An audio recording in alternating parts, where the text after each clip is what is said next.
நம்ம ஏற்காடுல இருக்க பீக்கூ பார்க்ல என்னெல்லாம் இருக்குன்னு உள்ள போய் பார்க்கலாமா? இங்க அடல்ட்ஸ்க்கு 300 ருபீஸும் கிட்ஸுக்கு 200 ருபீஸும் சார்ஜ் பண்றாங்க. சோ நம்ம டிக்கெட் வாங்கிட்டு அப்படியே உள்ள போனா ஆஸ்ட்ரிச், கேமல், அப்புறம் நம்ம படத்துல எல்லாம் பார்ப்போம்ல ஒரு ஆடு வந்து முட்டுமே, அந்த ஆட்டுக்கெல்லாம் நம்ம கையாலேயே ஃபீட் பண்ணலாம். ஃபர்ஸ்ட் டைம் ஃபீட் பண்ணும்போது லைட்டா பயம் இருந்துச்சு, ஆனா அது நம்மள எந்த டிஸ்டர்பும் பண்ணாம அவ்வளோ சமத்தா சாப்பிட்டுச்சு. அண்ட் இந்த பீக்கூ பார்க்லயே எனக்கு ஃபேவரட்டான ஒரு பிளேஸ் உங்களுக்கு காட்டட்டுமா?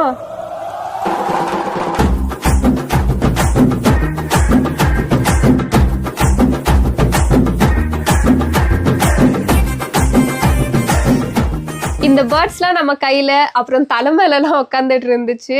அப்போ அந்த பேர்ட்ஸ் கூட இருக்கும் போதெல்லாம் மைண்ட் ரொம்ப பீஸ்ஃபுல்லா அவ்வளோ ரிலாக்ஸிங்கா இருந்தது. அண்ட் இந்த பேர்ட்ஸ்க்கெல்லாம் நம்ம ஃபீட் பண்ணிக்கிட்டு அது கூட ஜாலியா போட்டோஸ்லாம் எடுத்துட்டு இருந்தேன். அப்போ வந்து எனக்கு சுத்தமா டைம் போனதே தெரியல.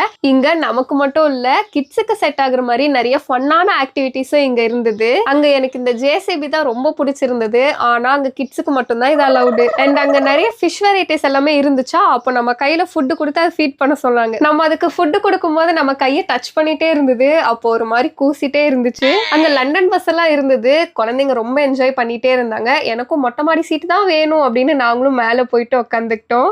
அப்போ இந்த பார்க்கையே ஒரு ரவுண்ட் அடிச்சு நல்லா சுத்தி காட்டினாங்க. ஃபைனலா நிறைய பிரீட்ஸ்ல டாக் எல்லாமே வச்சிருந்தாங்க. அது கூட அப்படியே என்ஜாய் பண்ணிட்டு அங்க இருந்து கிளம்பிட்டோம்.